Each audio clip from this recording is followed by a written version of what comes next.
அனைவருக்கும் ஸ்தோத்திரம். தொடர் வேதாகத்தை வாசிக்கலாம். 2 ராஜாக்களின் புஸ்தகம் 2ஆம் பகுதி.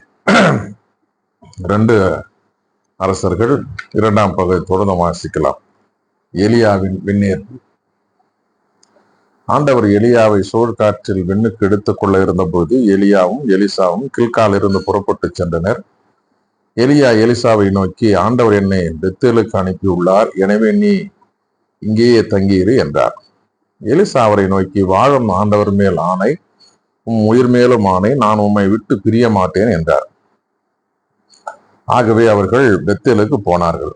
அப்பொழுது பெத்தேலில் இருந்த இறைவாக்கினர் குழுவினர் எலிசாவிடம் வந்து, ஆண்டவர் என்றும் தலைவரை உம்மிடமிருந்து எடுத்துக்கொள்ள போகிறார் என்பது உமக்கு தெரியுமா என்று கேட்டார். அதற்கு அவர், ஆம், எனக்கு தெரியும், அதை பற்றி பேச வேண்டாம் என்று கூறினார். எலியா அவரை நோக்கி, எலிசா, ஆண்டவர் என்னை எரிகோ நகருக்கு அனுப்பியுள்ளார், எனவே நீ இங்கேயே தங்கியிரு என்றார். அதற்கு அவர், வாழும் ஆண்டவர் மேல் ஆணை, உம் உயிர் மேலும் ஆணை, நான் உம்மை விட்டு பிரிய மாட்டேன் என்றார். ஆகவே அவர்கள் எரிகோவுக்கு சென்றனர். அப்பொழுது எரிகோவில் இருந்த இறைவாக்கினர் குழுவினர் எலிசாவை அணுகி, ஆண்டவர் இன்று உம் தலைவரை உம்மிடமிருந்து எடுத்துக்கொள்ளப் போகிறார் என்பது உமக்கு தெரியுமா என்று கேட்டனர். அதற்கு அவர், ஆம், எனக்கு தெரியும், அதை பற்றி பேச வேண்டாம் என்றார். மீண்டும் எலியா எலிசாவை நோக்கி, ஆண்டவர் என்னை யோர்தானுக்கு அனுப்பியுள்ளார், எனவே நீ இங்கேயே தங்கியிரு என்றார். அதற்கு அவர், வாழும் ஆண்டவர் மேல் ஆணை, உயிர் மேலும் ஆணை, நான் விட்டு பிரிய மாட்டேன் என்றார். ஆகவே அவர்கள் இருவரும் தொடர்ந்து பயணம் செய்தனர். அவர்கள் யோர்தான் நதிக்கரையை அடைந்து அங்கேயே நின்றனர். அவர்களை பின்தொடர்ந்து சென்ற இறைவாக்கினர் குழுவினர் 50 பேரும் சற்று தொலைவில் நின்று கொண்டனர். அப்பொழுது எலியா தம் போர்வையை எடுத்து சுருட்டி அதை கொண்டு நீரை அடித்தார். தண்ணீர் இரவும் பிரிந்து கொள்ள இருவரும் உலர்ந்த தரை மீது நடந்து நதியை கடந்தனர். அவர்கள் அக்கறைக்கு சென்றவுடன் எலியா எலிசாவை நோக்கி, உன்னிடம் எடுத்துக் கொள்ளப்படும் முன் நான் உனக்கு என்ன செய்ய வேண்டும் என்று சொல் என்று கேட்டார். அதற்கு எலிசா, உமது ஆவி என் மீது 2 மடங்காக இருப்பதாக என்றார். எலியா அவரை நோக்கி, நீ கேட்பது கடினமான காரியம், உன்னிடமிருந்து நான் எடுத்துக் கொள்ளப்படும் பொழுது நீ என்னை காண்பாயாகில் அது உனக்கு கிடைக்கும், இல்லையெனில் கிடைக்காது என்றார். இவர்கள் இவ்வாறு உரையாடி கொண்டு வழிநடந்து செல்கையில் இதோ நெருப்பு தேரும் நெருப்பு குதிரைகளும் திடீரென நடுவே வந்து அவர்களை பிரித்தன. எலியா சோழ்காற்றின் விண்ணகத்துக்கு சென்றார். எலிசாவை கண்டு, என் தந்தாய், என் தந்தாய், இஸ்ரவேலின் தேரே, அந்த தேரின் பாகனே என்று கதறினார். அதற்கு மேல் அவரால் அவரை காண முடியவில்லை. எனவே அவர் தம் உடைகளை பிடித்து 2ஆக கிழித்து கொண்டார். மேலும் அவர் எலியாவிடமிருந்து விழுந்த போரை எடுத்து கொண்டு திரும்பி சென்று யோர்தான் கரையில் நின்றார். பின்பு அவர், எலியாவின் கடவுளாகிய ஆண்டவர் எங்கே இருக்கிறார் என்று சொல்லிக்கொண்டே எலியாவிடமிருந்து விழுந்த போர்வையினால் தண்ணீரை அடித்தார். அப்படி அடித்தவுடன் தண்ணீர் 2ஆக பிரிய எலிசா அக்கறைக்கு சென்றார். எரிகோவில் இருந்த இறைவாக்கினர் குழுவினர் தம் கண்முன்னால் நிகழ்ந்தவற்றை கண்டு, எலியாவின் ஆவி எலிசாவின் மீது இறங்கி உள்ளது என்று கூறி அவர்கள் அவரிடம் வந்து அவர் முன் தரையில் விழுந்து வணங்கினர். மேலும் அவரை நோக்கி, இதோ உம் அடியார்களிடம் 50 வலிமையான ஆள்கள் இருக்கின்றார்கள். அவர்கள் போய் உம் தலைவரை தேடி கண்டுபிடிக்க தயவு செய்து அனுமதி தாரும். ஒரு வேளை ஆண்டவரின் ஆவி அவரை தூக்கி ஏதாவது ஒரு மலையிலோ பள்ளத்தாக்கிலோ போட்டிருக்க கூடும் என்றனர். அதற்கு அவர் அவர்களை அனுப்ப வேண்டாம் என்றார். ஆனால் எலிசா சலிப்படையும் வரை அவர்கள் அவரை வற்புறுத்தினர். இறுதியாக அவர், அனுப்பி வையுங்கள் என்றார். எனவே அவர்கள் 50 ஆள்களை அனுப்பி வைத்தார்கள். அவர்கள் 3 நாள் தேடியும் அவரை கண்டுபிடிக்க முடியவில்லை. எனவே அவர்கள் எரிகோவில் தங்கியிருந்த எலிசாவிடம் திரும்பி வந்தனர். அவர் அவரிடம் போக வேண்டாம் என்று நான் உங்களுக்கு முன்னே சொல்லவில்லையா என்றார். எலிசாவின் வியத்தகு செயல்கள். அந்நகர மக்கள் எலிசாவை நோக்கி, இந்நகர் நல்ல இடத்தில் அமைந்துள்ளது என்பதை எம் தலைவராகிய தாங்கள் அறிவீர், ஆயினும் இங்கு நல்ல தண்ணீர் இல்லை, நிலமும் நற்பலன் தருவதில்லை என்றனர். அதற்கு அவர், ஒரு புது கிண்ணத்தில் கொஞ்சம் உப்பு போட்டு கொண்டு வாருங்கள் என்றார். அவர்கள் அவ்வாறே கொண்டு வர எலிசா நீரூற்றின் அருகே சென்று நீரில் உப்பை கொட்டி, இதோ ஆண்டவர் கூறுகிறார், இத்தண்ணீரை நான் நல்லதாக மாற்றியுள்ளேன், இனிமேல் சாவும் இராது, நிலமும் பயன் தரும் என்றார். அன்று முதல் இன்று வரை அத்தண்ணீர் எலிசாவின் வாக்கிற்கேற்ப நல்லதாக இருக்கின்றது. அங்கிருந்த எலிசா பெத்தேலுக்கு ஏறி சென்றார். அவ்வாறு அவர் செல்லும் வழியில் சில சிறுவர் நகரி நின்று வந்து வழுக்கை தலையா போ என்று ஏளனம் செய்தனர். எலிசா அவர்களை திரும்பி பார்த்து ஆண்டவரின் பெயரால் அவர்களை சபித்தார். உடனே காட்டிலிருந்து 2 பெண் கரடிகள் வெளிவந்து சிறுவர்களுடன் 42 பேரை குதறி போட்டன. பின்பு எலிசா கர்மேல் மலைக்கு சென்று அங்கிருந்து சமாரியாவுக்கு திரும்பி போனார். 3ஆம் பகுதியை தொடர்ந்து வாசிக்கலாம். இஸ்ரேலுக்கும் மோவாபுக்கும் இடையே போர். யூதாவின் அரசன் யோசபாத்தினுடைய ஆட்சியின் 18ஆம் ஆண்டில் ஆகாபின் மகன் யோராம் இஸ்ரேலின் அரசனானான். அவன் 12 ஆண்டுகள் சமாரியாவில் இருந்து கொண்டு ஆட்சி செலுத்தினான். அவன் ஆண்டவரின் பார்வையில் தீயதெனப்பட்டதை செய்த போதிலும் தன் தாய் தந்தையை போல் அவ்வளவு தீயவனாயில்லை. ஏனெனில் அவன் தன் தந்தை செய்து வைத்திருந்த பாகால் சிலை தூணை அகற்றிவிட்டான். எனினும் இஸ்ரேலை பாவத்திற்கு உள்ளாக்கிய நேபாற்றின் மகன் யெரொபெயாமின் தீய வழியில் அவனும் நிலையாய் நின்றான். அதை விட்டு அவன் விலகவில்லை. இது நிற்க மோவாபிய மன்னன் மேசா ஏராளமான ஆட்டு மந்தைகளை வளர்த்து வந்தான். அவன் இஸ்ரேல் அரசனுக்கு ஆண்டுக்கு 1,00,000 செம்மறிகளையும் 1,00,000 நாட்டு கிடாய்களின் கம்பளி ரோமத்தையும் கப்பமாக கொடுத்து வந்தான். ஆனால் ஆகாபு இறந்த பின் மோவாபிய மன்னன் இஸ்ரேல் அரசனுக்கு எதிராக கிளர்ச்சி செய்தான். எனவே அரசன் யோராம் உடனே இஸ்ரேல் அரசர் அனைவரையும் சமாரியில் ஒன்று திரட்டினார். அவ்வாறு அவன் செல்கையில் மோவாபிய மன்னன் எனக்கு எதிராய் கிளர்ச்சி செய்கிறான், எனவே மோவாவுக்கு எதிராய் போரிட என்னோடு வருவீரா என்று கேட்குமாறு யூதாவின் அரசன் யோசபாத்தின் ஆள் அனுப்பினான். அவன் மறுமொழியாக, வருகிறேன், உம்மைப் போலவே நானும் தயார், உம் மக்களைப் போலவே என் மக்களும், உம் குதிரைகளைப் போலவே என் குதிரைகளும் என்றார். பின்பு அவன் எவ்வழியே சென்று நாம் தாக்கலாம் என்று கேட்டான். அதற்கு அவன், யோதோம் பாதை நில வழியாக போவோம் என்று பதிலளித்தான். அவ்வாறு இஸ்ரேல் அரசன் யூதாவின் அரசனோடும் யோதோமின் மன்னனோடும் புறப்பட்டான்.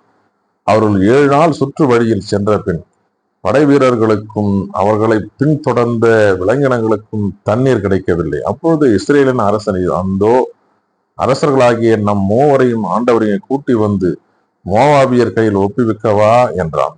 அப்பொழுது யோசபாத், ஆண்டவன் விருப்பத்தை தெரிவிக்கக்கூடிய இறைவேக்கன் யாரும் இங்கு இல்லையா என்று கேட்டான். இஸ்ரேல் அரசனின் பணியாளர் ஒருவன், சாபாற்றின் மகன் எலிசா இங்கு இருக்கிறார், அவர் எலியா கைகளை கழுவும் பொழுது தண்ணீர் ஊற்றி வந்தவர் என்றான். யோசபாத், ஆம், ஆண்டவரின் வாக்கு அவரிடம் உள்ளது என்றான். எனவே இஸ்ரேலின் அரசன் யோசபாத் யோதோமின் மன்னன் ஆகிய மூவரும் எலிசாவிடம் சென்றனர். எலிசா இஸ்ரேல் அரசனிடம், உனக்கும் எனக்கும் என்ன உறவு? உன் தந்தையின் இறைவாக்கினரையும் உன் தாயின் இறைவாக்கினரையும் நாடி செல் என்றார். ஆனால் இஸ்ரேலின் அரசன், இல்லை, ஆண்டவர்தாம் அரசர்களாகிய எங்கள் மூவரையும் மோவாபியர் கையில் ஒப்புவிக்கும்படி இங்கே கூட்டி வந்துள்ளார் என்றார். எலிசா அவனை நோக்கி, நான் பணியும் படைகளின் வாழும் ஆண்டவர் மேல் ஆணை, யூதாவின் அரசன் யோசபாத்தின் மீது நான் பெருமதிப்பு கொண்டுள்ளேன், இல்லையேல் உன் முகத்தில் விழித்திருக்கவே மாட்டேன். ஒரு பாணனை அழைத்து வாருங்கள் என்றார். அவ்வாறே பாணன் ஒருவன் வந்து யாழ் இசைக்கவே ஆண்டவரது ஆற்றல் எலிசாவின் மேல் இறங்கியது. அப்பொழுது அவர், ஆண்டவர் இவ்வாறு கூறுகிறார், இந்த பள்ளத்தாக்கு எங்கும் குழிகளை வெட்டுங்கள்.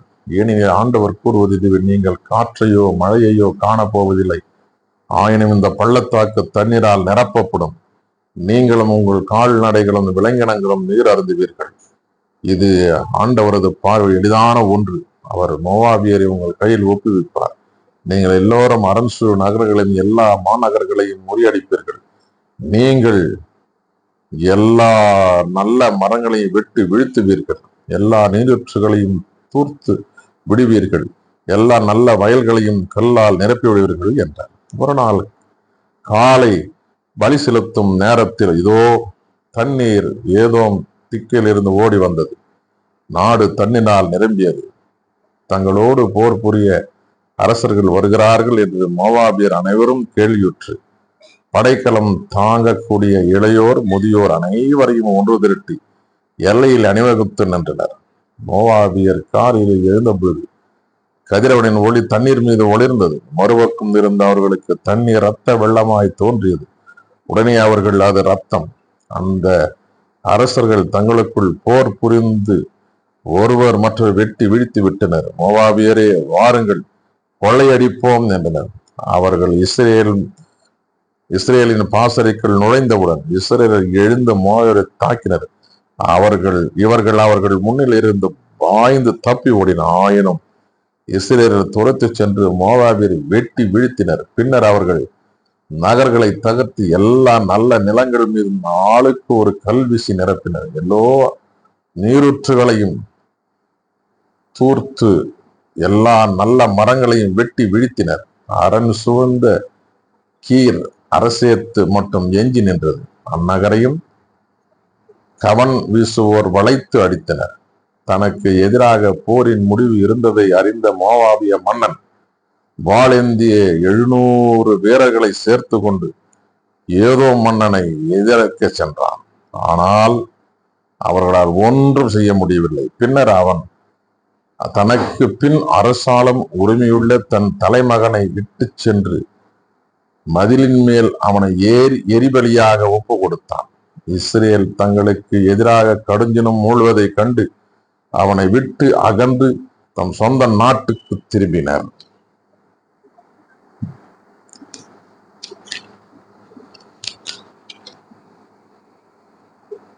நான்காம் பகுதியும் தொடர்ந்து வாசிக்கலாம். ஏழை கைம்பெண்ணுக்கு உதவி செய்தல். அப்போது இறைவாக்கினர் குழுவினர் சார்ந்த ஒருவருடைய மனைவி எலிசாவிடம் வந்து கதறி அழுது, அடியவனாகிய என் கணவர் இறந்து விட்டார். அவர் ஆண்டவருக்கு அஞ்சி நடந்தவர் என்பது உமக்கு தெரியும். அவருடைய கடன்காரன் என் 2 பிள்ளைகளையும் தனக்கு அடிமைகளாக எடுத்துக்கொள்ள வந்திருக்கிறான் என்றார். எலிசா அவரை நோக்கி, நான் உனக்கு என்ன செய்ய வேண்டும்? உன் வீட்டில் என்ன வைத்திருக்கிறாய் என்று சொல் என்றார். அதற்கு அவரும், அடியவளாகிய என்னிடம் கலயத்தில் சிறிது எண்ணெய் மட்டுமே இருக்கிறது, வேறு ஒன்றும் இல்லை என்றார். எலிசா, நீ சுற்றிலும் சென்று உன் அண்டை வீட்டார் அனைவரிடமிருந்தும் பல வெற்று பாத்திரங்களை கேட்டு வாங்கிக் கொள். நீ உன் புதல்வருடன் வீட்டினுள் சென்று கதவை மூடிக்கொள். பாத்திரத்தில் அந்த எண்ணெயை ஊற்று, நிறைந்தவற்றை ஒரு பக்கத்தில் எடுத்து வை என்றார். அவ்வாறே அவர் தம் புதல்வருடன் வீட்டிற்குள் சென்று கதவை மூடிக்கொண்டார். அவர்கள் எடுத்த அந்த கிண்ணங்களில் அவர் எண்ணெய் ஊற்றினார். எல்லா பாத்திரங்கள் நிரம்பிய பின் அவர் தம் மகன் ஒருவனை நோக்கி, இன்னும் ஒரு பாத்திரம் கொண்டு வா என்றார். அதற்கு அவன், வேறு பாத்திரம் இல்லை என்றான். அத்தோடு எண்ணெய் வருவதும் நின்றுவிட்டது. கடவுளின் அடியவரிடம் அவர் வந்து அதை அறிவித்தார். அதற்கு அவர், நீ போய் எண்ணெயை விற்று உன் கடனை தீர்த்து விடு, எஞ்சியதை கொண்டு நீயும் உன் புதலும் பிழைத்துக் கொள்ளுங்கள் என்றார். எலிசாவும் சூனேமிய பெண்ணும். ஒரு நாள் எலிசா சூனேமுக்கு சென்றார்.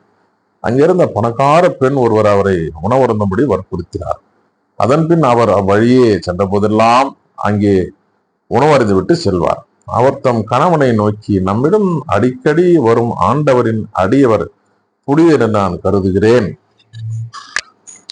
அதனால் வீட்டு மேல்தளத்து ஒரு சிறு அறை ஒன்றை அவருக்காக கட்டி அதில் படுக்கை, மேசை, நாற்காலி, விளக்கு முதலியவற்றை தயார்படுத்தி வைப்போம். அவர் வரும்போதெல்லாம் அங்கே தங்கி செல்லட்டும் என்றார்.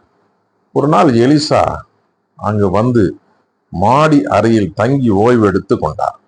பின்பு அவர் தம் பணியாளன் கேகசியை நோக்கி, அந்த சூனேம் பெண்ணை கூப்பிடு என்றார். அவனும் அவரை அழைத்து வர அவர் முன் வந்து நின்றார். அப்போது அவர் கேகசியை நோக்கி, நீ அவளிடம், அம்மா, நீங்கள் எங்களுக்காக இவ்வளவு சிரமம் எடுத்திருக்கிறீர்கள், ஏதாவது உதவி செய்ய வேண்டுமா?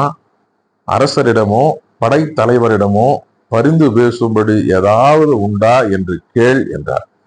அதற்கு அவர், என்னுடைய இனத்தாரிடையே நான் நலமாய்த்தான் வாழ்ந்து வருகிறேன் என்று பதிலளித்தார். மீண்டும் எலிசா வேறு எந்த விதத்தில் அவருக்கு உதவி செய்யலாம் என்று கேட்டார். அதற்கு கேகசி அவருக்கு குறையதும் இல்லை, ஆனால் அவருக்கு பிள்ளை இல்லை என்றார். பிள்ளை இல்லை, அவருடைய கணவருக்கும் வயதாகிவிட்டது என்றார். எலிசா அவரை இங்கு வர சொல் என்றார். அவ்வாறு அவன் அவரை அழைக்க அவரும் கதவருகில் வந்து நின்றார். எலிசா அவரை நோக்கி, அடுத்த ஆண்டு இதே பருவத்தில் உனக்கு ஒரு மகன் பிறந்திருப்பான் என்றார். அதற்கு அவர், என் தலைவரே, கடவுளின் அடியவரே, அடியவளை ஏமாற்ற வேண்டாம் என்றார். எலிசா பெண்ணுக்கு முன்னறிவித்தவாறே அவர் கருவுற்று அடுத்த ஆண்டு அதே பருவத்தில் ஒரு மகனை பெற்றெடுத்தார். குழந்தையும் வளர்ந்தான். ஒரு நாள் அவன் அறுவடை செய்வருடன் இருந்த தன் தந்தையிடம் சென்றார். அவன் தன் தந்தையிடம், ஐயோ, தலை வலிக்கிறது என்று சொன்னான். தந்தையும் தம் வேலையால் ஒருவனிடம், நீ இவன் தாயிடம் தூக்கி கொண்டு போ என்றார். அவன் அப்படியே பிள்ளையை தூக்கிச் சென்று தாயிடம் கொடுத்து விட்டு கொண்டு வந்து விட்டான். நண்பகல் அவர் மடியில் கிடந்தவன் அது இறந்து போனது. அவரோ கடவுளுடைய அடியவரின் அறைக்கு சென்று அவருடைய படுக்கையின் மேல் பிள்ளையை கிடத்தினார். பின்னர் கதவை பூட்டி வெளியே வந்தார். தம் கணவனை அழைத்தவருடன், வேலைக்காரன் ஒருவனை ஒரு கழுதையுடன் என்னோடு அனுப்பி வைக்கவும், கடவுளின் அடையவரிடம் நான் உடனே போக வேண்டும், விரைவில் திரும்பி வருகிறேன் என்றார். அதற்கு அவருடைய கணவர், நீ அவரிடம் போக வேண்டிய காரணம் என்ன? இன்று அமாவாசையும் இல்லை, ஓய்வு நாளும் இல்லையே என்றார். அதற்கு அப்பெண், நல்லதற்குத்தான் என்றார். கழுதைக்கு சேனமிட செய்த பின் அவர் தம் வேலையாளை நோக்கி, கழுதையை வேகமாக ஓட்டிச் சொல், நான் சொன்னால் ஒழி அதன் வேகத்தை குறைக்காதே என்றார். அவ்வாறே அவர் புறப்பட்டு கர்மேல் மலையில் இருந்த கடவுளின் அடியில் வந்து சேர்ந்தார். அவர் தம்மை நோக்கி வருவதை தொலைவிலிருந்து பார்த்த எலிசா தம் வேலையால் கேகசியை நோக்கி, இதோ சூனேம் பெண் வருகிறாள், அவளை சந்திக்க உடனே விரைந்து செல், அவரிடம், நீ நலமா, உன் கணவர் நலமா, உன் குழந்தை நலமா என்று கேள் என்றார். அப்பெண் முரளி, ஆம், நலமே என்றார். பிறகு அவர் மலையில் இருந்த கடவுளின் அடியவரிடம் வந்து அவர் காலடியை பற்றி கொண்டார். அவரை அப்புறப்படுத்த கேகசி அருகில் வந்த பொழுது, கடவுள் அடியவர், அவளை விட்டுவிடு, ஏனெனில் அவளது உள்ளம் துயரத்தில் ஆழ்ந்துள்ளது, ஆண்டவர் அதை எனக்கு அறிவிக்காமல் மறைத்து விட்டார் என்றார். அப்பொழுது அப்பெண், ஐயா, உம்மிடம் நான் மழை பேர் கேட்டதுண்டா? என்னை ஏமாற்ற வேண்டாம் என்று உமக்கு நான் முன்பே சொல்லவில்லையா என்றார். அப்பொழுது அவர் கேகசியை நோக்கி, நீ இடுப்பை வரிந்து கட்டி கொண்டு எனது ஊன்றுகோலை உன் கையில் எடுத்து கொண்டு போ, வழியில் யாரையாவது கண்டால் வணக்கம் செய்யாதே, உனக்கு யாராவது வணக்கம் செய்தாலும் பதில் வணக்கம் செய்யாதே, என் ஊன்றுகோலை பிள்ளையின் முகத்தின் மேல் வை என்றார். ஆனால் பிள்ளையின் தாய், வாழும் ஆண்டவர் மேல் ஆணை, உன் உயிர் மேலும் ஆணை, நான் உம்மை நான் விடவே விடமாட்டேன் என்றார். எனவே எலிசா எழுந்து அவரை பின்தொடர்ந்து சென்றார். கேகசி அவர்களுக்கு முன்பே புறப்பட்டு சென்று ஊன்றுகோலை பிள்ளையின் முகத்தின் மேல் வைத்த நாயனும் பிள்ளைக்கு பேச்சுமில்லை மூச்சுமில்லை. எனவே தன் தலைவரை எதிர்கொண்டு வந்த பிள்ளை கண் திறக்கவில்லை என்று அறிவித்தார். எலிசா வீட்டில் நுழைந்த போது இறந்த பிள்ளை தம் படுக்கையில் கிடப்பதை கண்டார். உடனே அவர் உள்ளே சென்று அவர்கள் இருவரும் வெளியே இருக்க கதவை தாழிட்டு கொண்டு ஆண்டவரை நோக்கி மன்றாடினார். பின்பு படுக்கையின் மேல் வாயோடு வாயும், கண்களோடு கண்களும், கைகளோடு கைகளும் வைத்த பிள்ளையின் மேல் படுத்தார். உடனே பிள்ளையின் உடம்பில் சூடேறியது. பின்பு கீழிறங்கி அறையிலேயே அங்கும் இங்கும் உலாவினார். மறுபடியும் படுக்கையின் மேல் ஏறி அவன் மீது படுத்து கொண்டார். அப்பொழுது பிள்ளை 7 முறை தும்பிய பெண் கண் திறந்தது. எனவே எலிசா கேகசியை கூப்பிட்டு, அந்த சூனேம் பெண் அழைத்து வா என்றார். அவ்வாறே அவன் அழைக்க அவர் எலிசாவிடம் வந்தார். அவர் அப்பெண்ணை நோக்கி, உன் மகனை தூக்கிக் கொள் என்றார். அப்பெண் வந்த உள்ளே ஒரு காலை தலைமட்ட விழுந்து வணங்கிய பின் தன் மகனை தூக்கி கொண்டு போனார். இருவேறு அருஞ்செயல்கள். எலிசா கில்காலுக்கு திரும்பினார். அப்பொழுது நாட்டில் பஞ்சம் நிலவியது. இறைவாக்கினை குழுவும் அவர் முன் அமர்ந்திருக்கையில் எலிசா தம் பணியாளன் ஒருவனை நோக்கி, நீ ஒரு பெரிய பானை எடுத்து அதில் இறைவாக்கினை குழுவினருக்கு கூழ் காட்சி என்றார். அப்பொழுது அவர்கள் ஒருவன் காட்டுக்கீரையை பறிப்பதற்காக வயலுக்கு சென்றான். அங்கே அவன் பேய்க்குமட்டி காயை கண்டு அதன் காய்களை தன் போர்வை நிறைய பறித்து கொண்டு வந்தான். அவை என்னவென்று தெரியாமல் அவற்றை நறுக்கி பானையில் போட்டு அவன் வேக வைத்தான். பின்பு அவன் அவர்கள் உண்ணுமாறு அதை பரிமாறினான். அந்த கூழை உண்ணத் தொடங்கியதும் கடவுளின் அடியவரே பானையில் நஞ்சு என்று அலைந்தனர். அவர்கள் அதை மேலும் உண்ண முடியவில்லை.